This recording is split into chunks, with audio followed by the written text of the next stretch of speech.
प्रणाम। आप सभी लोगों का बहुत बहुत स्वागत है। तो ये वो सारे कोर्सेज हैं, reality of LIC, reality of private insurance, law and compliances, global insurance mastery course, fundamental course for LIC agent and fundamental course for all other insurance agents, basic advance corporate rebate, HNI, NRI, micro insurance, tax, CFP, MBA, ये सारे के सारे courses मैं लेके आऊँगा, जिसमें fundamental से मैं शुरुआत कर रहा हूँ। तो फ्रेंड्स, फंडामेंटल बहुत इंपॉर्टेंट है। किसी भी बिजनेस में अगर आपको जाना है, खास करके फाइनेंशियल प्लानिंग में अगर आपको जाना है, तो पहले आपको उसके फंडामेंटल समझने पड़ेंगे। फाइनेंशियल प्लानिंग से भी पहले मैं यहाँ पे इंश्योरेंस की बात कर रहा हूँ, क्योंकि हमारा हार्डकोर बिजनेस एक तरीके से इंश्योरेंस प्लानिंग का है। तो ये 7 दिन का हमारा कोर्स चलेगा, ठीक है। आज पहला दिन उसका है। तो यहाँ पे जब आपको थंबनेल में देखने को मिले तो समझ जाइए डे 1 लिखा है तो मतलब वो उस कोर्स का पहला दिन है। अगर डे 5 लिखा है तो समझ जाइएगा कि 4 सेशन उसी कोर्स के पहले हो चुके हैं। तो आपको कभी भी, मान लीजिए अगर आप कोई सेशन मिस कर रहे हैं, तो आप डे 5 वाला ज्वाइन ना करें, आप डे 1 से शुरू करें, ताकि आप स्टेप बाय स्टेप सीख पाएंगे। कल की वीडियो अगर आपने नहीं देखी, 10 आसान जो एक्टिविटीज़ मैंने आपको बताया थे कि 300 दिन में हम 100 पॉलिसीज कैसे कर पाएंगे, अपना प्रॉपर टाइमिंग का रेस्ट लेते हुए, फैमिली को टाइम देते हुए, वो सेशन में है। और एक पहले दिन किसी ने एजेंसी ली है वो भी उन बातों को समझ पाएगा। 20 साल 30 साल से कोई एडवाइजर अगर मार्केट में काम कर रहा है तो वो भी उस बात को समझ पाएगा। आज मैं बात कर रहा हूँ बहुत ही ग्राउंड रियलिटी की। आज मैं फंडामेंटल की बात कर रहा हूँ। फंडामेंटल मतलब सबसे ज़्यादा बेसिक्स। इंश्योरेंस में अगर आपने आज भी एजेंसी ली है तो आपको क्या पता होना चाहिए सबसे पहले। Let's deep dive. Introduction of insurance में क्या है? इंश्योरेंस क्या है? एक फाइनेंशियल अग्रीमेंट होता है एक फर्स्ट पार्टी और सेकंड पार्टी के बीच में। फर्स्ट पार्टी कौन होता है? मैं या आप, जो भी हम रिटेल व्यक्ति होते हैं। वो ग्रुप ऑफ पीपल हो सकता है, सिंगल कोई व्यक्ति हो सकता है, जॉइंट लाइफ हो सकता है। और दूसरे टाइप में जो पार्टी सेकंड होती है वो होती है एक इंश्योरेंस कंपनी। तो यहाँ पे मैंने लिखा है insurance is a financial agreement where an individual pays a premium to an insurance company in exchange of financial protection against specific risk such as accidental illness, property damage और maybe death और may be the maturity also. तो यहाँ पर एक insurance company होती है, एक दूसरा व्यक्ति होता है, इन दोनों के बीच में एक बॉन्ड साइन होता है, ठीक है। एक बॉन्ड साइन होता है, उस पर पॉलिसी होल्डर ये कंफर्म करता है कि मैं साइन कर रहा हूँ, मैं इतने साल तक इतना रुपया आपको दूंगा, इसके बदले आप मेरे को इतने सम एश्योर्ड की पॉलिसी दीजिए। अगर मेरी डेथ हो जाती है तो मेरे परिवार को इतना पैसा दीजिए, अगर मेरा क्रिटिकल इलनेस हो जाता है तो ये दीजिए। अगर मतलब जो अगर अगर जितनी अगर मगर वाली बातें होती हैं, जो भी उसमें एक्सक्लूजन्स होते हैं, वो सारा का सारा उस पॉलिसी बॉन्ड में समाहित होता है। उसमें सारी चीज़ें रिटर्न में पॉलिसी होल्डर को मिलती हैं, ठीक है। तो ये हो गया एक इंश्योरेंस का एक छोटा सा परिचय, इंश्योरेंस क्या होता है करके। अभी मैं इसके इतिहास में भी जाऊंगा, बट बेसिक में बता देता हूँ कि क्या, क्यों और कब इंश्योरेंस क्या होता है, इंश्योरेंस कब लेना चाहिए, इंश्योरेंस क्यों लेना चाहिए। तो दूसरा मुद्दा है हमारा, why do we need insurance? हम इंश्योरेंस लेते क्यों हैं? कई सारे लोग बोलते हैं कि मुझे इसकी ज़रूरत क्यों है। तो देखिए, सबसे पहले मैं बहुत सिंपल तरीके से मैंने बनाया है रिस्क मैनेजमेंट। आपकी लाइफ का कोई भी रिस्क है, it mitigates your risk of life in exchange of insurance policy. वो किसी भी टाइप की इंश्योरेंस पॉलिसी अगर आप अपने क्लाइंट्स को देते हैं तो आप उसको ये समझा सकते हैं, बॉस ये 4 रीजन है जिसकी वजह से आपको पॉलिसी लेनी चाहिए। सबसे पहला, आपकी लाइफ का रिस्क मैं ट्रांसफर कर सकता हूँ। और कोई भी रिस्क ऐसा, और ज़्यादातर रिस्क अनएक्सपेक्टेड होते हैं लाइफ में। किसी की डेथ अचानक हो जाती है, किसी का एक्सीडेंट अचानक हो जाता है, कोई अचानक से पैरालाइज हो जाता है। मतलब आपको मैं क्या बता रहा हूँ, आप तो खुद इस बिजनेस में हैं तो मेरे से ज़्यादा आप जानते होंगे। हर रोज़ आप टीवी खोल के देखिए, आपको ऐसी ऐसी खबरें सुनाई देंगी, जो जिसके साथ ऐसा हुआ होगा उसने ज़िंदगी में कभी नहीं सोचा होगा कि उसके साथ ऐसा हो सकता है। तो यही तो रिस्क है जो हम मिटिगेट करने की कोशिश कर रहे हैं। इसी रिस्क को ही तो हम इंश्योरेंस कंपनी को ट्रांसफर करने के लिए बोलते हैं कि आपको इंश्योरेंस चाहिए। दूसरा, पीस ऑफ माइंड।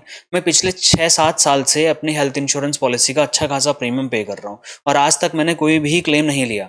अब अगर मैं ये रोना रोऊं कि यार मेरा तो पैसा वेस्ट हो गया, इसमें तो मैच्योरिटी भी नहीं आती हेल्थ इंश्योरेंस में, तो मैं बेवकूफ़ हूँ एक तरीके से। लेकिन मैं एक समझदार अपने आप को क्यों मान रहा हूँ कि यार भगवान न करे अगर मेरे को एक्सीडेंट हो जाए, तो वो जो 12-15 लाख रुपए की मेरी हेल्थ इंश्योरेंस पॉलिसी चल रही है, तो मेरी जेब से मेरी सेविंग का पैसा तो नहीं जाएगा ना। भले ही मैंने 6 साल में लाखों रुपए पैसा भर दिया होगा इंश्योरेंस कंपनी को, उसने उस पर पैसा कमाया होगा, मुझे उससे मतलब नहीं है।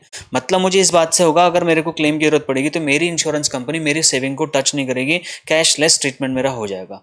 अब वो कब होगा, क्या होगा, भगवान जाने। और मैं चाहता हूँ कभी हो ही ना। उसके क्लेम लेने की जरूरत ही कभी ना पड़े। तो this gives us a kind of peace of mind when it comes to a kind of insurance coverage that we have. It may be your life insurance, may be your health insurance, may be your general insurance, car insurance, marine, fire, travel, whatsoever you think. Insurance तो कितने type का होता है मैं आपको पूरा 7 दिनों तक बता सकता हूँ, और वो मैंने ऑलरेडी बनाया हुआ है। मैं जब आपको ग्लोबल इंश्योरेंस एक्सपर्टीज वाला कोर्स कराऊंगा उसमें मैं बहुत सारे टाइप के इंश्योरेंस के बारे में बात करूंगा, आप क्रेजी हो जाओगे कि कृष्णा भाई इसका भी इंश्योरेंस। तो that is something different.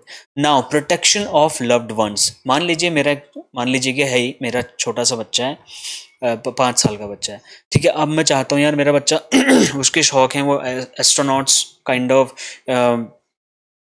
Aeronautical science में ज़्यादा इंटरेस्ट रखता है, गैलेक्सी, मिल्की वे, इन सारी चीज़ों में बहुत ही डीप चले जाता है। मतलब एक यूट्यूब में वीडियो उसने देखी कि पृथ्वी का जन्म कैसे हुआ, वो पूरी स्क्रिप्ट उसको याद हो गई है। मंगल मिशन मूवी 27-28 बार देख चुका है वो तो this is kind of goal may be he decide later on.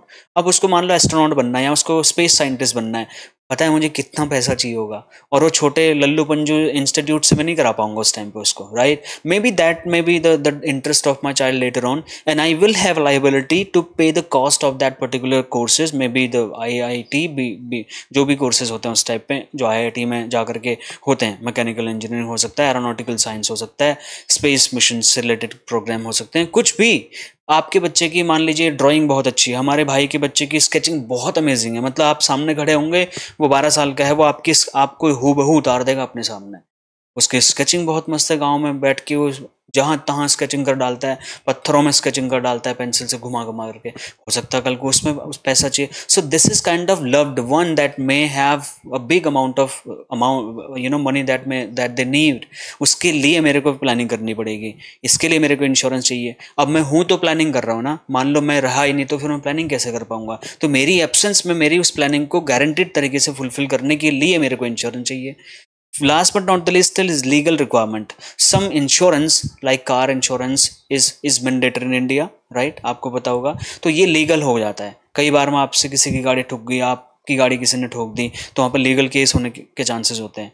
कई बार डॉक्टर ने कोई अंदर सुई छोड़ दी, है ना, कैंची अंदर छोड़ दी, आप सुनते होंगे। उनका लाइबिलिटी, इंडेमनिटी, बहुत सारा अलग अलग टाइप की पॉलिसीज होती हैं। वो इंश्योरेंस कवरेज लेके रखते हैं, कोई अपने ऊपर क्लेम ना मार दे, कोई कंप्लेन ना कर दे, कोई सू ना कर दे उनको कोर्ट में। तो this is the need of insurance. So why we buy the insurance? Just to take care of risk management, peace of mind, protection of loved ones and legal requirement. आप इनका स्क्रीनशॉट भी ले सकते हैं, या फिर स्क्रीनशॉट छोड़िए, मैं आपको PDF, अब मैं जो कोर्सेज आपको ये करवा रहा हूँ एवरी सिंगल डे इनका मैं आपको नोट्स, ये पूरा जो स्लाइड्स मैं आपको दिखा रहा हूँ ये मैं आपको गारंटी के साथ भेजूंगा। और वो हो सकता है मैं व्हाट्सएप चैनल पे दूँ, अपने टेलीग्राम पे दूँ, या फिर अपने किसी और सोशल मीडिया प्लेटफॉर्म पे जाने के लिए बोलूँ, ताकि आप उनसे भी थोड़ा सा मतलब परिचित हो मेरे और हैंडल से, वहाँ पे जाके आप इनको डाउनलोड कर पाएंगे, मैं आपको बता दूंगा। तो कि कोई भी आप नोट डाउन मत करिए, अगर आपको करना ही है तो बहुत जो जैसे वाइट कलर में लिखा है ये आप लिख सकते हैं, पूरा आपको हिस्ट्री मतलब पूरा थ्योरेटिकल लिखने की जरूरत नहीं है। Now coming to the point of most important, when do we use insurance? हम इंश्योरेंस की जरूरत हमें मतलब कब पड़ती है? या तो लाइफ खत्म हो गई, इंश्योरेंस मतलब व्यक्ति की मौत हो गई है, डेथ हो गई है, उस कंडीशन में उसके परिवार को उसके फाइनेंशियल लाइबिलिटीज को कवर करने के लिए पैसा चाहिए होगा, इसके लिए हमें इंश्योरेंस लेना पड़ेगा। क्रिटिकल लाइफ स्टेजेस होते हैं बहुत सारे, आपको पता होगा, शादी ब्याह होते हैं, बच्चों के बहुत खर्चे होते हैं।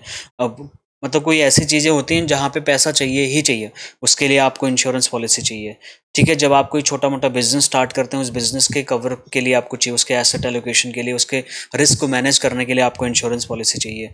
आप कोई भी लाइफ में आपका चेंज हो रहा है, कुछ भी हो रहा है, उस चीज़ को रेस्पॉन्स करने के लिए, हेल्थ, एम्प्लॉयमेंट, फैमिली स्टेटस, सब चीज़ को मेंटेन करने के लिए आपको इंश्योरेंस पॉलिसी चाहिए, क्योंकि कहीं ना कहीं आपके ह्यूमन लाइफ वैल्यू से रिलेट करता है। ठीक है, सही जा रहा हूँ सर? मेरी प्रॉपर आवाज़ सब कुछ आ रही है?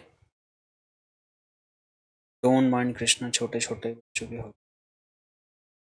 अरे मैनेज करना पड़ता है सर। ठीक है, चलिए टॉपिक पे वापस आते हैं। छोटे छोटे बच्चे नहीं, एक ही बच्चा है यार मेरा। The beginning of insurance in the world. अब मैं आपको बताता हूँ, once upon a time in Babylon, आज से कितने साल पहले, 2000 साल पहले की शायद ये बात है, 2000 बिफोर सेंचुरी की बात है ये।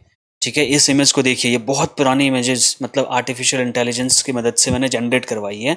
उसको मैंने कमांड दी और उसने ये बढ़िया सी इमेज मुझे बना के दे दी। मैं आपको सिखाऊंगा। अब ये इमेज क्या दिखा रही है कि बहुत बड़ी समुंदर की लहरें उठ रही हैं और लोग टेंशन में भी हैं और लोग छोटी बड़ी नाव में बैठे हुए हैं।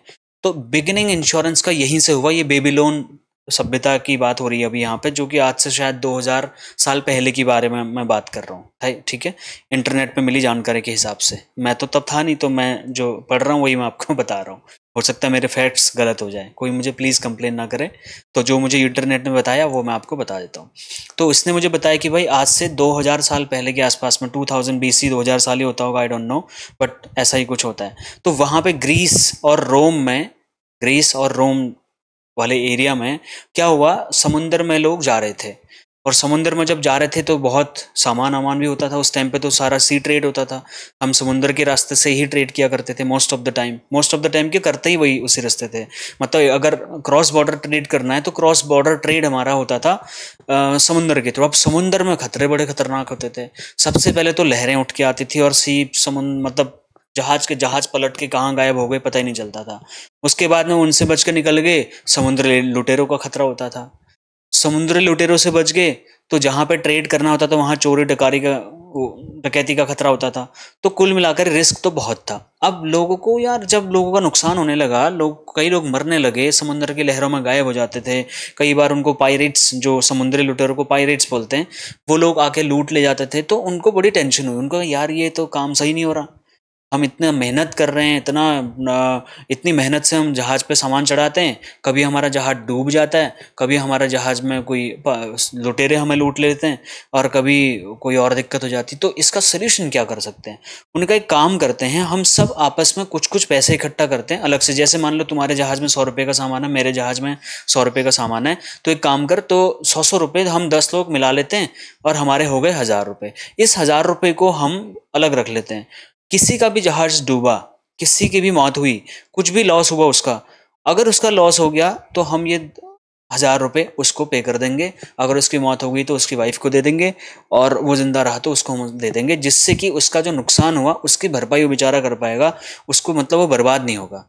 लोगों को लगा यार ये तो बड़ा सही बताया आपने, ये सही आइडिया दे दिया। लोगों ने इसको पसंद किया। लोगों ने जो ट्रेड में खर्चा होता था उससे थोड़ा सा ज़्यादा खर्चा करना शुरू किया। 10-10 रुपये, 100-100 रुपये। मैं एक एग्जाम्पल के तौर पर बता रहा हूँ। अब रोम ग्रीस में कौन सी उस टाइम पे करेंसी आई डोंट नो, और वो हमारा टॉपिक भी नहीं है ज़्यादा हम डीप डाइव करें बट मैं कॉन्सेप्ट समझा रहा हूँ। तो लोगों ने ऐसे ग्रुप में कॉन्ट्री करना शुरू किया। कॉन्ट्री करते करते वो पैसा इकट्ठा करना शुरू किया। जब किसी के साथ ऐसी दुर्घटना हो जाती थी तो उसके परिवार को पैसा दे दिया जाता था। अब टाइम बीतता रहा। टाइम बीतने के साथ साथ में चीज़ें और कॉम्प्लेक्स होती रही। सोल्यूशन तो मिलता रहा, बट वहाँ पे क्या हुआ, और उसके बाद में एक इंश्योरेंस मतलब कॉन्सेप्ट का जन्म हुआ। लोगों को लगा यार ये तो बहुत बढ़िया बात है। फिर बात आती है जेनोवा, इटली, 1347 की बात आती है, जहाँ पे इंश्योरेंस मतलब जो मॉडर्न इंश्योरेंस है उसकी शुरुआत हुई कहीं ना कहीं इटली से। तो 1347 की बात है ये। तो उस टाइम पे क्या हुआ, एक फर्स्ट ऑफिशियल कॉन्ट्रैक्ट लोगों ने साइन करना शुरू किया आपस में। क्योंकि उससे पहले बातों बातों में बात होती थी, पता चल रहा उसमें से सभी मर गए या फिर कोई बच गया, कोई नहीं बचा। जिसके पास पैसा था वो साइड हो गया, वो पैसा लेके भाग गया, ऐसा भी होता था कई बार में। तो उस रिस्क को मिटिगेट करने के लिए उन्होंने क्या किया, उन्होंने एक ऑफिशियल डॉक्यूमेंट, एक ऑफिशियल इंश्योरेंस कॉन्ट्रैक्ट बनाना शुरू किया। उसमें ये चीज़ें लिखनी शुरू करी कि हमने इतने इतने रुपए दिए हैं और इसको इतने इतने रुपए का कवरेज मिलेगा अगर ऐसा ऐसा चीज़ें इसमें कवर है। इसमें लुटेरों का खतरा कवर है, इसमें समुद्र में लहरें जो आती हैं उससे होने वाला खतरा शामिल है, या चोरी डकैती का खतरा। ऐसे करके उन्होंने एक छोटा सा एक लीगल कॉन्ट्रैक्ट सा बना दिया, जिसको हम आज मॉडर्न इंश्योरेंस के तरीके से जानते हैं। तो जो 1347 में इसकी शुरुआत कहीं जाके हुई, तो ये इटली से हमारा शुरू हो गया। उसके बाद थोड़ा फिर हम और आगे आए तो फिर हम और एडवांस हो गए। देखिए अब ये बात आ गई है हमारे ब्रिटेन, लंदन की। लंदन में क्या हुआ, 17th सेंचुरी में कॉफ़ी हाउस हुआ करता था। उस कॉफ़ी हाउस में काफ़ी लोग बैठ करके चाय वाय पीते थे, ठीक है, वहाँ पे आते थे। अब वहाँ पे क्या हुआ, वहाँ पे कुछ लोगों ने बातचीत करते करते यही इंश्योरेंस के कॉन्सेप्ट को थोड़ा और एडवांस करने की कोशिश करी, ठीक है। इस तरीके से इंश्योरेंस का कॉन्सेप्ट इवॉल्व हुआ। आप इसकी स्टोरी अपने किसी कस्टमर को सुना सकते हैं। तो ये पहले आपको पता होना चाहिए। आप पता होगा आपको, I am just refreshing you, may be किसी को नहीं पता होगा तो उसके लिए ऐड ऑन हो जाएगा। तो उन्होंने एक एग्रीमेंट पे साइन किया। वो सब लोग एग्री हुए कि जो भी शिपिंग गुड्स हैं हमारे, जो भी इवेंचुअली को भी मतलब कोई भी ऐसा कोई खतरा होता है इस टाइप का, तो वहाँ पे एक लॉयड्स करके कोई जगह है जहाँ पे ये पूरा ये जो चाय पानी पीने वाला कॉफ़ी शॉप होया करता था, वो आज एक बहुत बड़ा इंश्योरेंस मार्केट के तौर पे, एक म्यूज़ियम के तौर पे जाना जाता है लंदन में। तो ये वहाँ से इसको इंश्योरेंस को एक नया मतलब पुनर्जन्म जैसा इन्होंने दिया वहाँ पे बात करते हुए, और इन्होंने इसको थोड़ा सा और सुदृढ़ बनाने की कोशिश की।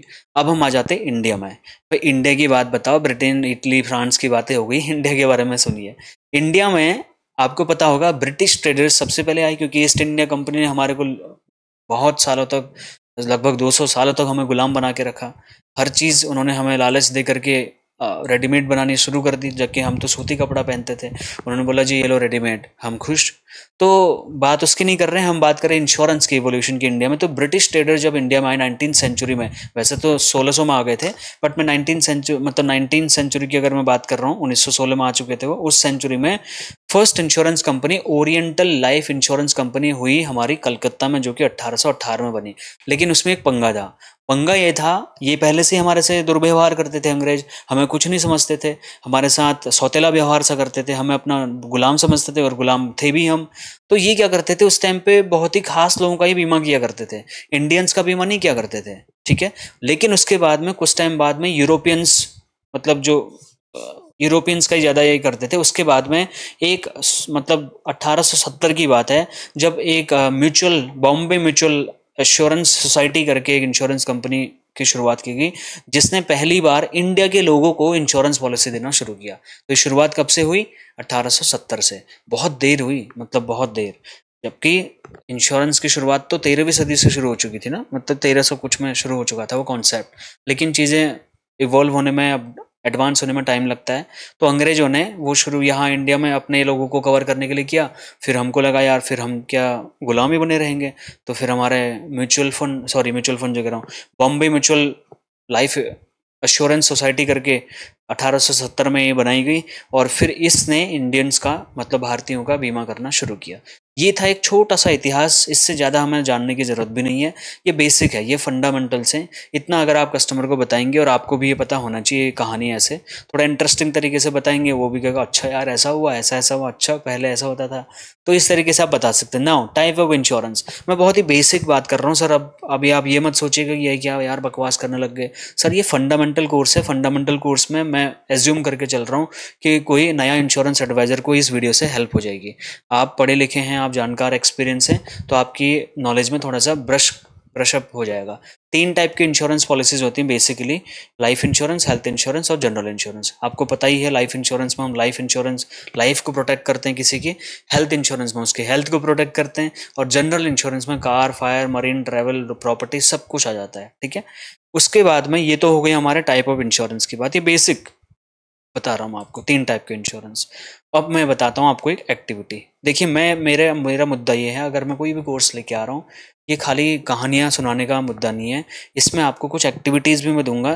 मेरी ये उम्मीद रहेगी कि आप उस एक्टिविटी को कंप्लीट करें और फिर मुझे कमेंट करके नेक्स्ट डे मुझे बताएं कि आपने ऐसा किया। So you need to create a list of 10 potential clients, categorize them as per life, health और जनरल इंश्योरेंस नीड। आपको क्या करना है, आप 10 लोगों की लिस्ट बनाइए आज या कल सुबह उठ करके, जिसमें आप 3-3, 4-4 लोगों का ग्रुप बना सकते हैं। कोई ऐसा व्यक्ति जो आपसे छूट गया हो, मिस हो गया हो, उसने कभी LIC की बात करी हो, आप फॉलोअप ना ले पाए हो, ढूंढिए उसको। किसी ने हेल्थ के बारे में कुछ पूछा हो, उसको नोट करिए। मतलब 10 लोगों की लिस्ट बना लीजिए। इससे फ़ायदा क्या होगा? मेरा कोई फ़ायदा नहीं होगा। आपका फ़ायदा क्या होगा?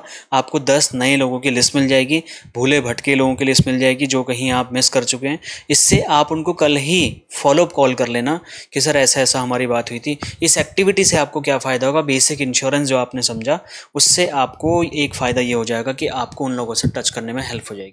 क्योंकि हमने life insurance, health insurance, general insurance की बात करी, तो इन तीनों नीड्स को फुलफिल करते हुए क्या ऐसे 10 लोग आप कल ढूंढ सकते हैं जिनसे आप बात कर सकते हैं। ये मैं भी करूंगा, आप भी करिए, ठीक है। ये एक छोटा सा होमवर्क या activity.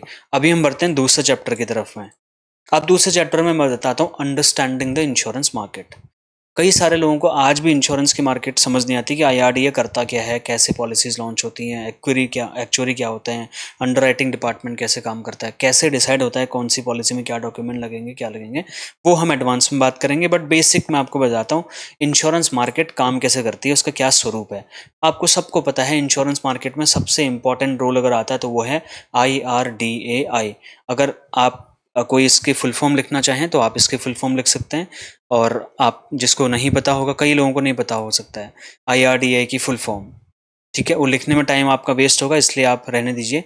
Insurance regulatory development authority of India, जिसको हम IRDAI या IRDA ऐसा करके बोलते हैं, ये क्या करती है, ये इंश्योरेंस के मार्केट को इंडिया में रेगुलेट करती है। जैसे आप सबको सेबी के बारे में पता होगा, जो स्टॉक मार्केट को रेगुलेट करती है, वैसे ही इंश्योरेंस के मार्केट को अगर कोई रेगुलेट करता है, मतलब रेगुलेशन का मतलब जो इसको नियंत्रण में रखती है, इसके नियम कानून को मतलब कस्टमर फ्रेंडली बनाती है, तो ये है IRDAI। Life insurance companies, general insurance companies, री इंश्योरेंस कंपनीज, ये 3 टाइप की इंश्योरेंस कंपनीज हमारे भारत में हैं, ठीक है। आप पूछेंगे हेल्थ इंश्योरेंस कंपनीज कहाँ गई? Health insurance companies general insurance के अंतर्गत में ही आ जाती हैं। अगर हम टाइप ऑफ इंश्योरेंस पॉलिसीज की बात करें तो लाइफ इंश्योरेंस पॉलिसीज में होल मतलब प्रॉपर लाइफ इंश्योरेंस कंपनी आ जाती हैं।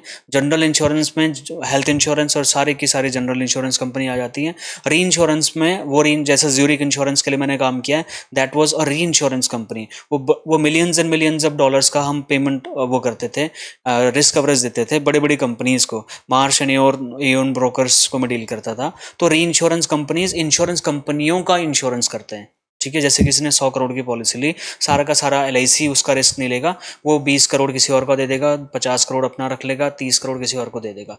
ऐसे करके री इंश्योरेंस कंपनीज भी मार्केट में काम करती हैं, जिसके बारे में जो पब्लिक में नहीं आती हैं, वो अंदर ही अंदर इंश्योरेंस कंपनीज के साथ में उनका क्लाइंट इंश्योरेंस कंपनी होता है, ठीक है। वो अपनी पॉलिसीज इंश्योरेंस कंपनीज को बेचती है, न कि लोगों को। हाँ, लाइफ इंश्योरेंस कंपनीज और general insurance companies public B2C होती हैं। B2C समझते हो ना, बिजनेस टू कस्टमर, ठीक है। वो कस्टमर को जाके अप्रोच करती हैं। लेकिन अगर री इंश्योरेंस कंपनी की बात करूं तो ये B2B होती हैं, ये बिजनेस टू बिजनेस बिजनेस करती हैं, बिजनेस वाली कंपनी से, मतलब इंश्योरेंस कंपनी। ये लोगों को बोलती नहीं कि मैं री इंश्योरेंस करती हूँ, आपका कर दूं क्या, नहीं, ये इंश्योरेंस कंपनी का इंश्योरेंस करती हैं। नाउ IRDA का लोगो सबको पता ही होगा। रेगुलेटरी फ्रेमवर्क क्या है इंडिया में? IRDAI।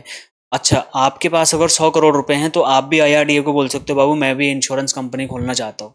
तो भरत पारेख सर लोग हैं, जैसे बड़े बड़े एडवाइजर हैं, अगर ये चाहें तो अपनी खुद की इंश्योरेंस कंपनी भी खोल सकते हैं, क्योंकि इनके पास 400-500 करोड़ से ज़्यादा का नेटवर्थ हो चुका है आज के डेट में, अगर आपको पता होगा।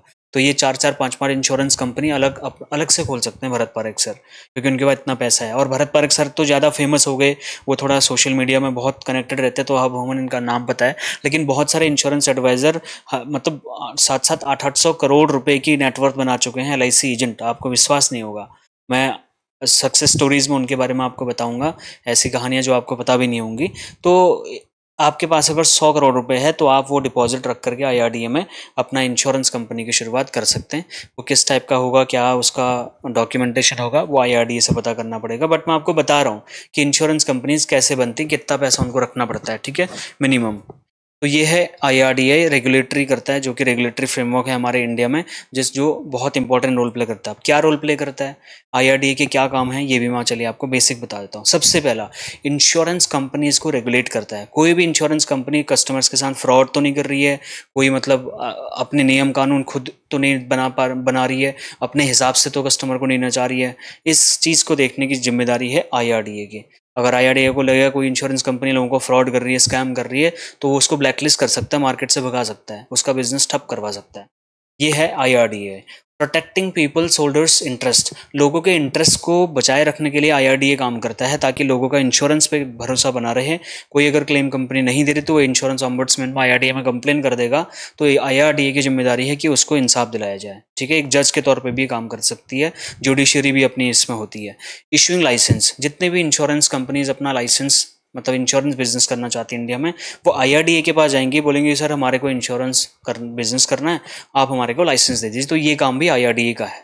उसके बाद में सॉल्वेंसी मार्जिन को सेट करने का काम भी आईआरडीए का ही है कि आपके पास में कितना पैसा इन टाइम होना चाहिए कैश वैल्यू में, ताकि आप सॉल्वेंसी मार्जिन अपना मेंटेन कर पाएं। ये काम आईआरडीए का है। उसके बाद में पॉलिसीज को फॉर्मुलेट करने का काम भी है। जैसे अभी आईआरडीए ने बोला कि नहीं नहीं, ये कस्टमर के फ्रेंडली बेहिसाब उससे नहीं है, आपको कुछ चेंजेस करने पड़ेंगे। सर्कुलर लॉन्च किया था ना हेल्थ इंश्योरेंस के लिए काफ़ी सारा। तो ये सारे के सारे फॉर्मुलेशंस जो करती है वो आईआरडीए ही करती है। आईआरडीए नियम कानूनों में कुछ भी बदलाव करा सकती है किसी भी इंश्योरेंस कंपनी के। प्रोमोटिंग इंश्योरेंस अवेयरनेस, इंश्योरेंस सही है या इंश्योरेंस ज़रूरी है, वो आपने टैगलाइन सुना होगा, ठीक है। तो वो किसने करवाया? आईआरडीए ने करवाया, क्योंकि उनको 2047 तक हर घर में हर किसी के पास बीमा कराना है। इसके लिए जो भी प्रमोट करना है इंश्योरेंस को, आईआरडीए कराएगा। मॉनिटरिंग मार्केट कंडक्ट, मार्केट में कोई अनएथिकल प्रैक्टिस तो नहीं कर रहा है कोई एजेंट, कस्टमर या फिर इंश्योरेंस कंपनी, इस सब चीज़ को मॉनिटर करने की जिम्मेदारी आईआरडीए की है। ग्रीवेंस, लोगों की कंप्लेन इंश्योरेंस कंपनीज के अगेंस्ट, उन सारी कंप्लेंट्स का मतलब निपटारा करने का जिम्मेदारी आईआरडीए का है। एनकरेजिंग कंपटीशन, कंपटीशन कोई मोनोपोली तो क्रिएट नहीं कर रहा मार्केट में। जैसे रिलायंस आज के डेट में अंबानी सर हमारे मोनोपोली क्रिएट करने की कोशिश कर रहे हैं, अंबानी अडानी जी मोनोपोली क्रिएट करने की कोशिश कर रहे हैं ताकि कोई दूसरा ऊपर ही ना उठ पाए। आप इतने बड़े बन जाओ कि मतलब आप मार्केट ही आपकी हो जाए, कोई कंपटीशन में उतरने की हिम्मत ही ना करे तो बर्बादी हो जाए। तो ऐसा ना हो इंश्योरेंस इंडस्ट्री में। इसके लिए एलआईसी के अलावा प्राइवेट कंपनीज को भी मौका दिया गया ताकि वो भी ग्रो करें और लोगों को अलग अलग टाइप के इंश्योरेंस पॉलिसीज मिल सके। इस तरीके से कंपटीशन को एनकरेज करने का काम भी आईआरडीए करता है। रिसर्च एंड डेवलपमेंट, किस टाइप की नई बीमा पॉलिसी होनी, जैसे जीवन सरल बोला सब चालू करो, सारी कंपनीज को एक बार में बोल दिया सबके सब जीवन सरल पॉलिसी करेंगे, सबके नियम कानून सब एक तरीके से होंगे, लेकिन कोई भी कस्टमर कहीं भी जाके ले सकता है। अब ये अगर हो सकता है कोई कंपनी करना नहीं चाहती होगी, लेकिन मजबूरी में करना पड़ेगा लॉन्च, क्योंकि आईआरडीए ने बोला है। तो ये रिसर्च एंड डेवलपमेंट के बेसिस पे जो डिसीजंस लेते हैं ये इंश्योरेंस कंपनीज को फॉलो करने पड़ते हैं। तो आईआरडीए के बारे में सोचिए, कितनी सारी चीज़ें मैंने आपको बता दी, आप अपने कस्टमर्स को इस बारे में एजुकेट कर सकते हैं छोटा सा वीडियो बना करके। नाउ बात करते हैं इंडिया की। इंडिया में 57 टोटल इंश्योरेंस कंपनीज हैं इस मेरी जानकारी के हिसाब से, जिसमें से total out of which 24 insurance companies are pure life insurance providers and remaining 33 are non life insurance providers, ठीक है। 7 पब्लिक सेक्टर कंपनीज भी हैं इनमें से टोटल, आउट ऑफ विच, तो टोटल 57 इंश्योरेंस कंपनीज हैं। अब हम बात करते हैं थोड़ा सा एक और एक्टिविटी के बारे में। आपको 5 इंश्योरेंस कंपनीज को रिसर्च करना है, उनकी टॉप यूनिक सेलिंग प्रोपोजिशन या यूनिक सेलिंग पॉइंट आप उनको करें। जैसे LIC might be known for its trustworthiness, हम सोवरेन गारंटी के लिए जाने जाते हैं, ये हमारे यूएसपी पॉइंट्स हैं। लोगों का सबसे ज़्यादा ट्रस्ट अगर किसी कंपनी के साथ है वो तो एलआईसी है। इंडिया की सबसे बड़ी इंश्योरेंस कंपनी कौन है, तो वो भी हमारा यूएसपी है, हम है। तो ऐसे मान लो एचडीएफसी की का आप करें, क्योंकि ऑनलाइन सर्विसेज में अगर कोई फ्लेक्सिबिलिटी वाली कंपनी है तो एचडीएफसी, आईसीआईसीआई लॉम्बार्ड है, टाटा एआईजी हैं। ऐसे आप 4-5 कंपनी के बारे में थोड़ा सा रिसर्च खुद करें, जिससे कि इस एक्टिविटी से आपको थोड़ा सा और इंश्योरेंस कंपनीज के बारे में उनकी यूएसपीज को जानने का मौका मिलेगा। तो ये एक्टिविटी भी आप करें। नाउ लास्ट चैप्टर में बढ़ते हैं आज के सेशन का, इंश्योरेंस, इंपॉर्टेंस ऑफ इंश्योरेंस। अब ये बहुत इंपॉर्टेंट चीज़ मैं बोल रहा हूँ जो कि आप सब समझते हैं लेकिन हमारे कस्टमर नहीं समझते। तो कस्टमर को 5 ही बातें बोलिए सर फाइनेंशियल प्रोटेक्शन के लिए, जो आपके फाइनेंसेस हैं उनको प्रोटेक्ट करने के लिए। पता चला आपने 35-40 साल तक मेहनत करी, आपने खूब पैसा कमाया, अचानक से घर में किसी को कैंसर हुआ और 60-70 लाख रुपए, 1-2 करोड़ जो भी कमाया था सब वहीं लग गया। क्या फ़ायदा है ऐसा कमाए हुए पैसे का? इसके लिए सर आपको क्रिटिकल इंश्योरेंस पॉलिसी लेनी चाहिए। तो फाइनेंशियल प्रोटेक्शन की बात करनी है, इसके लिए इंश्योरेंस चाहिए, इसीलिए इंपॉर्टेंस है इंश्योरेंस लेना। रिस्क मैनेजमेंट, रिस्क मैनेजमेंट तो आप जानते ही हैं। पीस ऑफ माइंड मैंने बात करी, लीगल रिक्वायरमेंट बात करी, इन्वेस्टमेंट इन सेविंग अपॉर्चुनिटीज़, इसके बारे में मैंने आपको ऑलरेडी मैं काफ़ी सेशंस में बता चुका हूँ। So these are the basic kind of important point that we need to buy insurance. Now last but not the least, कुछ इंश्योरेंस के बेसिक टर्म्स होते हैं, बहुत सारे लोगों को पता ही नहीं होते, और जो नए इंश्योरेंस में आज की डेट में बच्चे आ रहे हैं उनको तो बिल्कुल भी पता नहीं होते, क्योंकि उन्होंने जैसे तैसे कोर्स 6-7 दिन का ट्रेनिंग करते हैं, फिर वो आईआरडीए का टेस्ट में बैठ जाते हैं और एजेंसी ले लेते हैं। लेकिन कई बार में हमारे बेचारे सीएलआई लोग भी अपने काम में व्यस्त रहते हैं, डीओ सर लोग भी कुछ व्यस्त ही रहते होंगे, जिसकी वजह से वो प्रॉपर ट्रेनिंग उनको नहीं दे पाते हैं। फिर वो हमें कॉल करते हैं, कहते हैं सर मेरे को तो उसको आ ही नहीं रहा, मैं तो। अच्छा, एक और कहानी मैं आज आपको बताऊंगा जो कि गलत प्रैक्टिस हो रही है सीएलआईज के थ्रू इंश्योरेंस मार्केट में। मैं वो चाहूँगा कि आप जितने भी लोग CLIs हैं प्लीज़ वो एक्टिविटी आप ना करें, जिससे कि इंश्योरेंस एडवाइज़र्स एक गलत परसेप्शन की तरफ भी जा सकता है। मैं आज एक ऐसी कॉल हैंडल कर रहा था एडवाइज़र की, उसने मुझे ये बताया तो मैंने सोचा यार ये तो गलत हो रहा है फिर, तो मैं अब आपको बताऊँगा। देखिए प्रीमियम क्या होता है, बेसिक टर्म्स है। प्रीमियम जो भी आप कवरेज के लिए पैसा देते हैं उसको प्रीमियम बोलते हैं इंश्योरेंस की भाषा में। पॉलिसी क्या होता है, पॉलिसी एक कॉन्ट्रैक्ट होती है जो कि इंश्योरेंस कंपनी और कस्टमर के बीच में एक बॉन्ड का काम करती है, उसको हम पॉलिसी बोल देते हैं। कवरेज क्या होता है, जो भी हमें प्रोटेक्शन दी जाती है इंश्योरेंस कंपनी की तरफ से, जो भी हमें प्रोमिसेस बोले जाते हैं, that is called coverage. Deductibles क्या होते हैं, out of pocket expenses before पे आउट। तो ये सारा जो भी हमारे एक्सपेंसेस हो रहे हैं पे आउट करने से पहले, वो हमारे डिडक्टिबल्स हैं जो कि हमारी कंपनी हमें वापस नहीं देती है, जो कि एडमिनिस्ट्रेशन चार्जेस में डिडक्ट हो जाते हैं। सम एश्योर्ड, जितने का आपने पॉलिसी लिया है उस अमाउंट को बोलते हैं सम एश्योर्ड। बेनिफिशियरीज क्या होते हैं, मान लो जितने भी नॉमिनीज हैं, जो बेनिफिशियरी जो मेरी अनसर्टेन इवेंट में जिनको पैसा मिलेगा वो बेनिफिशियरीज हैं, इनको नॉमिनी भी बोला जा सकता है, ठीक है। एक्सक्लूजन्स, एक्सक्लूजन्स क्या होते हैं, मतलब जो इंश्योरेंस पॉलिसी में कवर नहीं होता, ठीक है। और यही एक्सक्लूजन वाली चीज़ इंपॉर्टेंट हो जाती है जब खास करके आप ऑनलाइन पॉलिसी लेते हैं, वहाँ पे कंपनी ज़्यादा हाइड करने की कोशिश करते हैं इन चीज़ों को, और बाद में क्लेम देने के टाइम पे फिर वो बोलते हैं देखो 27 नंबर पेज पर साइन किया था आपने, ये एक्सक्लूजन कवर नहीं है इसमें। तो ये बहुत इंपॉर्टेंट है। क्लेम, क्लेम क्या है, मतलब जब आप जो पेमेंट का रिक्वेस्ट करते हैं, भाई मैंने पॉलिसी ली थी, मेरी पॉलिसी पूरी हो गई, लाओ मेरे पैसा दो, तो ये जो प्रोसेस है इसको क्लेम प्रोसेस बोलते हैं। अंडरराइटिंग, रिस्क असेसमेंट की प्रोसेस को अंडरराइटिंग बोलते हैं। अंडरराइटर जो मतलब डिसाइड करते हैं कि इसका रिस्क कितना है, इसकी इनकम है 2 लाख रुपए साल का, ये मांग रहा 10 करोड़ का इंश्योरेंस, क्या इसका इतना हैसियत है, इसकी क्या ऐसी लिमिट है कि हम इसको इतने का इंश्योरेंस दे सकते हैं, ये सब अंडरराइटिंग डिपार्टमेंट करता है। एक्चुअरी, एक्चुअरी क्या करता है, पॉलिसी बनाने का काम करता है, वो रिस्क को एसेस करते हैं। रिस्क को एसेस, जैसे कि हमने बोला यार अगर आपके ऊपर लोन है, आपने पर्सनल लोन लिया 5 लाख रुपए का, अगर आपकी डेथ हो जाएगी तो ये पैसा कौन देगा, वो तो घर पे खड़े हो जाएंगे रोज आकर के, नाम बदनाम और करेंगे उल्टा। तो इसके लिए आप हमारा LIC का युवा क्रेडिट पॉलिसी ले लीजिए, ताकि अगर कोई भी लोन लाइबिलिटी आपकी है तो वो हम आपको उसमें हेल्प कर देंगे, ठीक है, अगर कोई भी ऐसी दिक्कत आती है तो। उसके बाद में बहुत सारे मैंने लिखे हुए हैं, ऑलरेडी आप सब देख लीजिएगा नोट्स, जब आपको को पेमेंट, रिन्यूअल, ग्रेस पीरियड सब पता है आपको, लॉस रेशियो, री इंश्योरेंस, कैश वैल्यू क्या होता है, टर्म इंश्योरेंस क्या है, होल लाइफ इंश्योरेंस क्या है, यूनिवर्सल लाइफ इंश्योरेंस पॉलिसी क्या होती है, एंडोमेंट पॉलिसी सब जानते हैं, general insurance, health insurance, liability insurance. Liability insurance मतलब प्रोटेक्शन अगेंस्ट लीगल क्लेम्स, ठीक है। तो ये सारे कुछ बेसिक टर्म्स है जो एक इंश्योरेंस एडवाइजर को फंडामेंटल बेसिक तो आने ही चाहिए। अब पता चल रहा कल वगैरह सर ये ग्रेस पीरियड क्या होता है, तो ये फिर कस्टमर बोलेगा आपको नहीं पता। तो ये बहुत सारी चीज़ें हैं जो कि हमारे को पता होनी चाहिए अगर हम एक इंश्योरेंस एडवाइजर हैं। तो ये हमारा आज का दिन का सेशन यहीं पे समाप्त होता है। आई होप कि मैं थोड़ा सा मतलब वैल्यू ऐड कर पाया हूँगा फंडामेंटल के तौर पे। अभी फंडामेंटल कोर्स 6 दिन का बाकी है। 6 दिन में मैं आपको इंश्योरेंस के हर उस एंगल से टच कराऊंगा, उससे आपको मैं को परिचय कराऊंगा जो कि फंडामेंटल आपको पता होना चाहिए। और अभी तो हमने फंडामेंटल की बात करें तो इतना हम सीख रहे हैं, जब हम एडवांस में जाएंगे तो सोचिए बहुत सारे अच्छे और बहुत ही मतलब वैल्यूएबल कंटेंट मैंने आपके लिए प्लान किया है। लेट्स सी मैं डिलीवर कर पाता हूँ नहीं कर पाता। So now if you have any further questions you can write down your comment, your questions, your suggestions, feedback, complain, जो भी है मेरे लिए आप लिखिए। And while you're doing this, my again request will be the same: shoot your video and throw it out on me as a feedback, complaint, suggestions, जो भी आप चाहते हैं।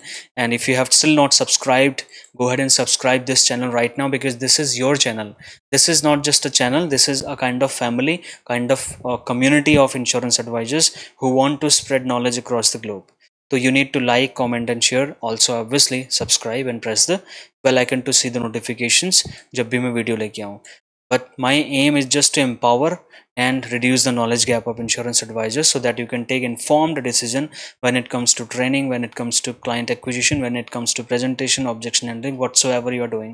So वहाँ पे knowledge को हम fulfill करेंगे. This is the ebook that I have generated for you guys.